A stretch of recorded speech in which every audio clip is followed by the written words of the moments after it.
حدود وسیع ہوئی.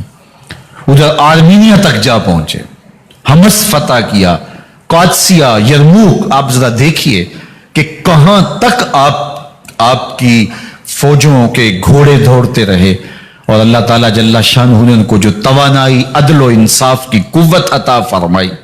اللہ اکبر. جب زمین پہ عدل کیا ہو تو زمین بھی حکم مانتی ہے، اور حضرت عمر وہ تھے جن کا حکم ہوائیں بھی مانتی تھی، زمین بھی مانتی تھی، جن کا حکم جو ہے وہ آگ بھی تسلیم کرتی تھی اور دریا بھی ان کا حکم مانا کرتے تھے. مصر کے اندر رسم بد جاری تھی، یہ رسم بد جاری تھی کہ سال کے بعد ایک دو شیزہ کو زیورات پہنا کے اچھے لباس میں ملبوس کر کے دریا کی بھیڑ چڑھایا جاتا، اس کی قربانی دی جاتی، اس کا خون بہتا تو دریا چلتا. جب اسلام مسلمانوں نے مصر فتح کیا تو گورنر نے لکھا کہ اسلام تو اس طرح کی رسوم کی اجازت نہیں دیتا، لیکن خشک سالی ہے، لوگوں کی فصلیں ویران پڑی ہیں، تو حضرت کیا کیا جائے؟ تو حضرت عمر رضی اللہ تعالیٰ عنہ کو جب قاصد آ کے پیغام دیتا ہے تو کاغذ کے ٹکڑے پہ لکھتے ہیں بسم اللہ الرحمن الرحیم. مصر کے نیل کی جانب عمر کا خط لکھتے ہیں، اے نیل اگر تو اللہ کے حکم سے چلا کرتا ہے تو چل، ورنہ ہمیں تیرے چلنے کی کوئی حاجت نہیں ہے. اور قاصد کو کہا یہ خط لے جاؤ اور جا کے دریائے نیل میں پھینک دو. قاصد جا کے خط دریائے نیل میں پھینک دیتا ہے، پانی آتا ہے، ایسا دریائے نیل چلا 14 صدیاں ہوئی ہیں آج تک کبھی بند ہی نہیں ہوا. دریا حکم مانتے ہیں، آگ نکلتی ہے. لوگ حضرت عمر رضی اللہ تعالی عنہ کے پاس آئے، حضرت لاوا پھوٹا ہے، آگ نکل رہی ہے اور مدینے کی طرف بڑھ رہی ہے، اب کیا کیا جائے؟ فائر بریگیڈ تو زمانے میں تھی نہیں. عمر نے اپنی قمیض اتاری، جس قمیض پہ 17 پیوند لگے ہوئے تھے چمڑے کے، کہا یہ قمیض لے جاؤ، جدھر آگ بڑھ رہی ہے آگے ڈھالنا، آگ پیچھے بھاگ جائے گی. زلزلہ آتا ہے تو زمین پہ دھڑا مارتے ہیں، زمین رک جا، کیا عمر نے تیری چھاتی پہ عدل نہیں کیا ہے؟ تو یہ عمر ہے رضی اللہ تعالی عنہ کہ جن کے انصاف کی وجہ سے، جن کے عدل کی وجہ سے اللہ تعالیٰ کی رحمات اور اس کی برکات کا نزول ہوتا تھا، اور اللہ تعالیٰ نے مسلمانوں کو وہ آبرومند حکومت دی. کائنات کی تاریخ کے اندر ایسی حکومت آپ نے نہیں دیکھی ہوگی جو حضرت عمر نے حکومت کی ہے. اللہ اکبر. فرمایا فرات کے کنارے پہ ایک کتا بھی پیاسا مر گیا تو اس کا حساب بھی عمر سے ہوگا. جب اتنے علاقے فتح ہو گئے تو ایک دن حضرت عمر بیٹھ کے رو رہے تھے، تو کسی نے کہا حضرت رو کیوں رہے ہیں؟ فرمایا کہ میں اس لیے رو رہا ہوں کہ فلاں پل سے بکریاں گزری ہیں، تو پل کے اندر شکستگی تھی، ٹوٹا ہوا تھا پل درمیان میں کچھ، اس میں ایک بکری کی ٹانگ ٹوٹ گئی ہے، تو میں ڈرتا ہوں کہیں اس کا حساب نہ لیا جائے کہ میرا رب یہ نہ پوچھے کہ عمر تو نے پل صحیح تعمیر نہیں کروائے تھے کہ ایک بکری کی ٹانگ کیوں ٹوٹی ہے. یہ ہے حضرت عمر رضی اللہ تعالی عنہ. اللہ اکبر. حضرت سیدنا عمر رضی اللہ تعالیٰ عنہ کی پوری زندگی آپ دیکھ لیجئے. آپ دن کو گھر میں بیٹھتے ہیں، دربار خلافت میں بیٹھتے ہیں، اور آپ کا دربار خلافت کیا ہے؟ کوئی عالی نصب محل نہیں ہے، مسجد نبوی کا صحن ہے، وہاں بیٹھ کے فیصلے ہو رہے ہیں.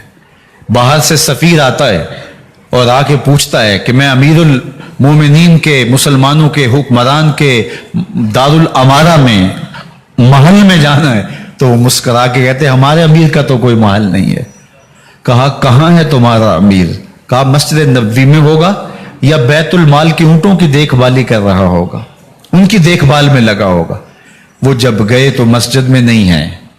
اللہ اکبر. وہاں گئے تو وہاں بھی نہیں ہے. پھر کیا دیکھتے ہیں کہ عمر رضی اللہ تعالی عنہ جنت البقیع کے پاس ایک درخت کے نیچے اینٹ کا سرانہ رکھ کے سوئے ہوئے ہیں. تو اس نے کہا عمر تو نے عدل کیا ہے، تجھے کچی اینٹ پہ بھی نیند آ گئی. ہمارے حکمرانوں نے انصاف نہیں کیا اور وہ بند اور محفوظ کمروں کے اندر بھی سکون اور چین کی نیند نہیں سو سکتے. حضرت سیدنا عمر رضی اللہ تعالیٰ عنہ نے اس طرح ان امور سلطنت نبھائے. آپ دن کو لوگوں کی دیکھ بھالی کرتے، لوگوں کی ضروریات سنتے سمجھتے، اور جب رات پڑتی لوگ سو جاتے، عمر مدینے کی گلیوں میں پہرا دیتے. کائنات نے کوئی ایسا بھی حکمران دیکھا ہوگا؟ اللہ اکبر. وہ مجاہد جو مختلف محاذات پہ گئے ہوئے ہوتے ان کے گھروں کی دیکھ بھالی کرتے، ان کی ضروریات کا خیال رکھتے، ان کی آبرو کا پہرا دیتے۔ راتوں کی تنہائیوں کے اندر حضرت عمر اٹھتے اور جا کے گشت کرتے، چکر لگاتے، دیکھتے کوئی آنکھ پر نم نہ ہو، مفلسی کا کسی گھر میں ماتم نہ ہو، لوگوں کی ضروریات کا خیال رکھتے۔ اللہ اکبر۔ ایک دن حضرت عمر رضی اللہ تعالیٰ عنہ ایک گھر کے قریب سے گزرے، گھر سے دھواں نکل رہا تھا، سوچا کوئی مہمان ہوگا، گزر گئے۔ تھوڑی دیر کے بعد پھر دوبارہ اس گلی سے گزر ہوا تو پھر دھواں نکل رہا تھا، پھر گزر گئے۔ 2 گھنٹے کے بعد پھر دوبارہ ادھر سے گزران ہوا تو پھر دھواں نکل رہا تھا۔ رات کا پچھلا پہر ہے، ابھی تک گھر سے دھواں نکل رہا ہے۔ عمر رضی اللہ تعالیٰ عنہ نے دروازے کو کھٹکھٹایا، اندر سے خاتون کی آواز ہے، اس وقت کون ہے؟ کہا ایک مسافر ہوں، پوچھنا چاہتا ہوں تمہارے گھر سے دھواں کیوں نکل رہا ہے رات کے اس پہر؟ کہا تمہیں اس سے کیا غرض؟ کہا نہیں مجھے تشویش ہوئی ہے۔ تو اس نے کہا عمر کی جان کو رو رہی ہوں۔ حضرت عمر رضی اللہ تعالیٰ عنہ نے کہا کیا ہوا؟ کہا کہ کھانے کے لیے گھر کچھ نہیں ہے، بچے ضد کر رہے ہیں، ہنڈیا کے اندر پتھر ڈال کر کے میں نیچے سے آگ دیے جا رہی ہوں، بچوں کہتے ہیں تھوڑی دیر ہے کہ بچے تھک کے سو جائیں گے انتظار کر کے، تو کچھ ہو تو پکے، اور بچے ہیں بھوک سے، شدت بھوک کی وجہ سے سو بھی نہیں رہے، اور میں یہاں بیٹھے عمر کی جان رو رہی ہوں۔ حضرت عمر رضی اللہ تعالیٰ عنہ واپس آئے، گھی کا کنستر اٹھایا، آٹے کی بوری لی اور ساز و سامان لیا۔ خادم تھا آپ کا اسلم بیت المال میں، اس نے حضرت یہ سب کچھ میں اٹھا لیتا ہوں۔ کہا حشر کے دن میرا بوجھ اٹھاؤ گے؟ کہا نہیں وہ تو آپ کو اٹھانا ہوگا۔ کہا عمر کو آج خود ہی اٹھانے دو، اور اٹھا کے ان کے گھر آئے اور گھر آ کے ان کو سب کچھ دیا۔ اور پھر اس کے بعد جب کھانا تیار ہوا، بلکہ روایت میں آتا ہے کہ جب آگ جلا رہی تھی تو عمر جھک کے چولہے میں پھونکے مار رہے تھے۔ اللہ اکبر۔ اس خاتون کو نہیں پتا کہ یہ کون ہے، یہ کوئی اجنبی مسافر ہے، میری مدد کر رہا ہے۔ پھر بچے جو ہے وہ جب کھانا کھا کے خوش ہوئے تو حضرت عمر رضی اللہ تعالیٰ عنہ نے دل میں سوچا اور کہا عمر جس طرح تو نے بچوں کو رلایا ہے آج ان بچوں کو ہنساؤ بھی۔ تو بچے بیٹھے ہیں تو عمر کبھی ادھر جاتے ہیں کبھی ادھر جاتے ہیں، جس طرح بچوں کو کھلانے کے لیے جو ہے وہ گھٹنوں کے بل اور ہاتھوں کے بل لوگ چلتے ہیں، حضرت عمر یوں چلتے ہیں اور وہ بچے مسکراتے ہیں۔ جب بچے ہنسنے لگے، کھانا کھا چکے، عمر اس خاتون سے مخاطب ہو کے کہتے ہیں بہن دیکھ عمر کی بڑی مجبوریاں ہیں، فسطاط، یرموک، کہاں کہاں آرمینیا، کہاں کہاں سرحدوں پہ محاذ پہ لوگ موجود ہیں، ان کی دیکھ بھال کرنے، امور خلافت کیا کیا معاملے ہیں، تنہا اکیلے بیچارے کی جان ہے، وہ نہیں خیال کر سکا، چل تو اسے معاف کر دے۔ وہ بہن کہتی ہے تو اتنی ہمدردی کیوں کرتے عمر کی؟ نہیں میں عمر کو معاف نہیں کروں، کل قیامت کے دن میں اللہ کے حضور عمر کا گریبان پکڑوں گی۔ تو دوسرے علاقے فتح کرتا تھا، میری خبر ہی نہیں تھی۔ اللہ اکبر۔ جب یہ بات کی تو عمر چیخیں مار کے رونے لگے اور ہاتھ جوڑ کے کہنے لگے بہن یہ تمہارے سامنے تو عمر کھڑا ہے، یہ حضرت عمر تھے رضی اللہ تعالیٰ عنہ، اور اللہ کے محبوب علیہ الصلوۃ والسلام کے خلیفہ راشد، دوسرے خلیفہ، 10 سال 6 ماہ اور 4 دن آپ نے خلافت کی۔ اور تاریخ کہتی ہے اگر عمر رضی اللہ تعالیٰ عنہ کو 10 سال اور مل جاتے، یا مغربی مفکرین کہتے ہیں کہ اگر کائنات کو ایک عمر اور مل جاتا پوری دنیا پہ مسلمانوں کی حکومت ہوتی، کہیں کفر باقی نہ بچتا۔ لیکن بد باطن لولو فیروز نامی ایک مجوسی غلام نے نماز فجر پڑھتے ہوئے حضرت عمر بن خطاب رضی اللہ تعالیٰ عنہ پہ حملہ کیا، زہر میں بجھا ہوا خنجر آپ کے جسم میں سرایت کر دیا۔ آپ وہاں سے اٹھا کے گھر لائے گئے اور 4 دن تک مسلسل آپ اس اذیت اور تکلیف میں رہے۔ جب آخری وقت آیا تو اپنے بیٹے کو بلایا، کہا بیٹا میں نے ام المومنین سیدہ عائشہ رضی اللہ تعالیٰ عنہ سے پوچھا ہوا ہے کہ میرے مرنے کے بعد حضور علیہ السلام کی قربت میں مجھے جگہ دے دی جائے، ہو سکتا ہے میں امیر المومنین مسلمانوں کا خلیفہ ہوں تو اس وجہ سے انہوں نے اجازت دے دی ہو، جب میں فوت ہو جاؤں تو ظاہر خلیفہ نہیں رہوں گا، تو پھر جا کے ان کو دوبارہ کہنا کہ میرے باپ کا پیغام ہے، اگر وہ اجازت دیں تو مجھے حضور کی قربت میں دفن کر دینا، اور اگر وہ اجازت نہ دیں تو پھر جنت البقیع میں مجھے دفن کر دینا۔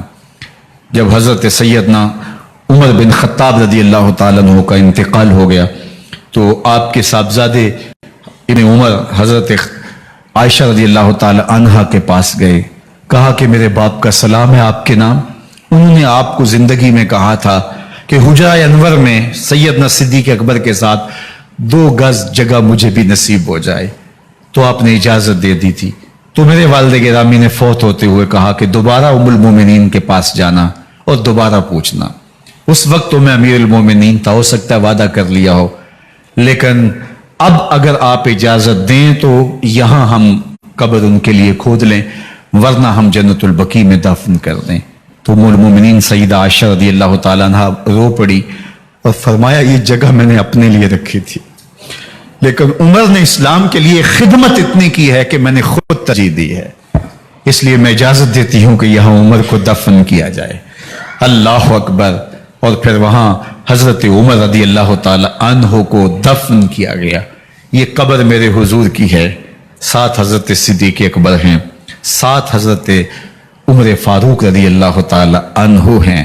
جے شک ہووی تے چل مدینے، جے شک ہووی تے چل مدینے، ویخ لے جوڑ مزاراں دا، بن یار نبی دیاں یاراں دا۔ حضور نے فرمایا، ایک دن مسجد نبوی سے باہر نکل رہے تھے اور کچھ لوگ مسجد میں داخل ہو رہے تھے، حضور نے دائیں ہاتھ سے ابو بکر کا ہاتھ پکڑا تھا اور بائیں ہاتھ میں حضرت عمر کا ہاتھ تھا، اور جب لوگوں کو آتے ہوئے دیکھا ان کو مخاطب کرتے ہوئے کہا ہاکذا نبعث یوم القیامہ، قیامت کے دن ہم قبروں سے یوں ہی اٹھائے جائیں گے، میرے دائیں ہاتھ میں ابو بکر کا ہاتھ ہوگا، بائیں ہاتھ میں عمر کا ہاتھ ہوگا۔ جے شک ہووی تے چل مدینے، آویخ لے جوڑ مزاراں دا، بن یار نبی دیں یاراں دا۔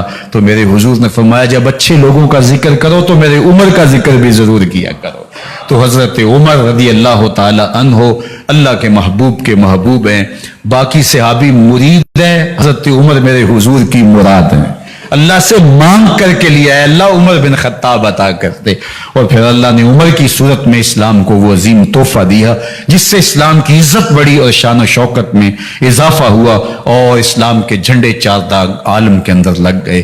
اللہ مجھے آپ کو حضرت عمر کے نقوش پاک کی برکتیں عطا فرمائے، اور ہمارے حکمرانوں کو ان کے نقوش پاک کو خضرا بناتے ہوئے اسلامی سلطنت کے خد و خال واضح کرنے کی توفیقات سے مالا مال کرے۔ اللہ اللہ اللہ لا الہ الا اللہ، اللہ اللہ لا الہ الا۔